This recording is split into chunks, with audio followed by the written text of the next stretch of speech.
dirt under your nails. That's what running an all-track tractor feels like. Not a metaphor, literal rubber track meeting literal ground, and the machine doing things no wheeled tractor can even dream about. But most people don't actually know what makes these machines different. Not really. Iron ground, the concept is older than most people think. The idea of replacing wheels with a continuous loop of material goes back to the 1800s. Early tracked vehicles were designed for one reason: traction on surfaces that wheels simply destroyed. Mud, sand, soft crop ground, any surface where a wheel sinks and spins. The first agricultural crawlers appeared in the early 1900s. Companies like Holt and Best, names that would later merge to become Caterpillar, were putting steel track machines in California orchards and grain fields before World War I even started. Steel track on soft ground spreads the machine's weight across a much larger contact area. A wheel concentrates all that weight on a small patch, a track distributes it. That one physical fact changes everything about how a machine behaves on the land. What all-track actually means: here's where a lot of people get confused. A crawler tractor has tracks, a track tractor has tracks, an all-track tractor also has tracks. These are not the same machine. The term all-track in modern agriculture typically refers to rubber belt track tractors, machines where four separate rubber tracks replace all four wheels, not a crawler layout with two long tracks for individual track units, one at each corner. Think of it like four small tanks, one under each corner of the machine.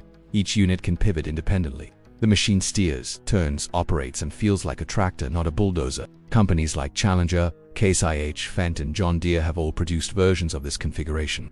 The Challenger MT series, the Case Quadtrac, the Fendt 900 series with tracks. Different engineering, same fundamental concept. The rubber track itself, the track unit on a modern agricultural machine, is not steel. It is rubber, reinforced with steel cables internally, but rubber on the outside. This matters enormously. Rubber is quieter.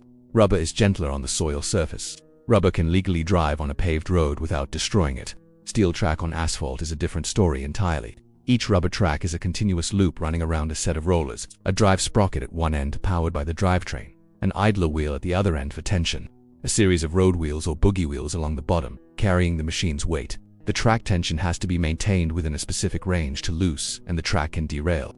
Too tight and wear accelerates dramatically. Modern systems use hydraulic automatic tensioning. The machine monitors track tension continuously and adjusts on the fly.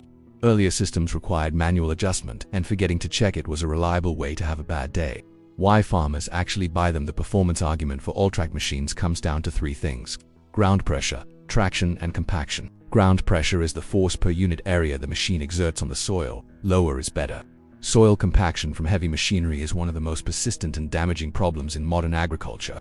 Compacted soil restricts root growth, reduces water infiltration, and can take years to recover. A typical large four-wheel drive tractor might exert ground pressure in the range of 12 to 16 pounds per square inch on the soil under its tires.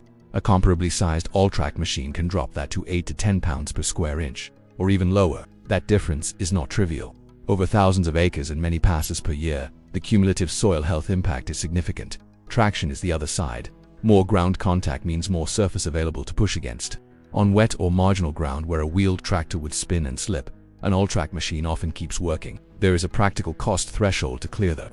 These machines are expensive. List prices for large all-track row crop tractors can reach $300,000 or more. The economics have to pencil out, and for many operations they do. The Quadtrac and the Challenger 2 machines define the modern all-track concept in agriculture more than any others. The Challenger MT series began as an AGCO product, with roots going back to Caterpillar's rubber track agricultural program in the late 1980s. Caterpillar engineers developed the mobile track system, a rubber belt undercarriage designed specifically for field work. It was a genuine engineering breakthrough. The machine could operate in conditions that stopped wheeled tractors cold, and it did so without the road limitations of steel-tracked crawlers. When Caterpillar eventually exited the agricultural business, the Challenger brand moved to AGCO. The machines continued to develop under that ownership. The Case IH Quadtrac took a different approach, where the Challenger used a two-track configuration similar in layout to a crawler, one long track on each side. The Quadtrac put four separate track units at the corners. True all-track in the strictest sense, the Quadtrac layout offers a mechanical steering advantage. Each corner track unit articulates, the machine bends in the middle, and the tracks pivot. The geometry allows for a relatively tight turning radius despite the machine's size.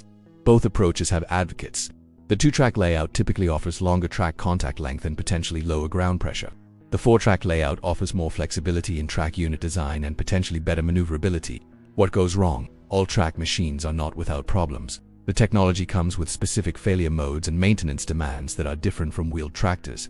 Track wear is the most consistent cost concern. Rubber tracks do not last forever. depending on conditions, operating hours, and how well tension and alignment are maintained. A set of tracks might last 2,000 hours or significantly less on abrasive soils or when running on roads. Replacement cost is substantial. A set of tracks for a large machine can run $30,000 or more. That number has to be factored into operating cost calculations. Debris accumulation is another issue. Mud, rocks, and crop residue can pack into the undercarriage on some machines, and in some conditions, this packing can cause premature wear, heat buildup, or in severe cases, track derailment. Rocks are a particular problem. A rock caught between the track and a roller can cause rapid, expensive damage. Operators in rocky ground have to manage this risk actively. And then there is the steering system. The articulated steering on these machines is mechanically more complex than the front axle of a wheeled tractor. When it works well. When components fail, repairs are specialized and often expensive. None of these issues are deal breakers, they are trade-offs. Every machine design has them. The question is whether the advantages outweigh the costs for a specific operation.